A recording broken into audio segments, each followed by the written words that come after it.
కొడుకుతో నాన్న అంటున్నాడు, రే ఏమిట్రా గడ్డం, ఏమిట్రా జుట్టు, అలా పెంచేసావేంట్రా అని అంటే సడన్గా వీడికి గోడ మీద యేసయ్య బొమ్మ కనిపించింది.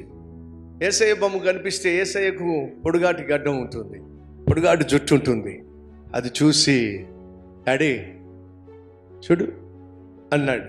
ఏంట్రా అని చూస్తే యేసయ్య పిక్చర్, పొడుగాటి గడ్డం, పొడుగాటి జుట్టు.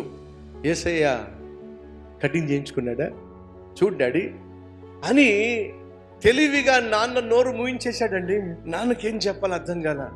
చూశాడు, కాముగా వెళ్ళిపోయాడు. 1 వీక్ అయిపోయిన తర్వాత, డాడీ నా ఫ్రెండ్స్ అందరూ కూడా బైకులు కొనుక్కుంటున్నారు, కాలేజీకి వెళ్తున్నప్పుడు బైక్ మీద వస్తున్నారు, బైక్ మీద వెళ్తున్నారు, నాకు కూడా బైక్ ఈ డాడీ అని చెప్పి వీడు ఆవేశంగా వచ్చి డాడీని అడిగాడు. అప్పుడు డాడీ రే ఒకసారి యేసయ్య ఫోటో చూడు అన్నాడు. ఎందుకు డాడీ, ఆయన బైక్ మీద ఉన్నాడా బైక్ లేకుండా ఉన్నాడా అన్నాడు. బైక్ లేదు డాడీ. మరి యేసయ్యకి బైక్ లేనప్పుడు నీకు మాత్రం ఎందుకురా, బయలుదేరు అని చెప్పి అన్నాడు.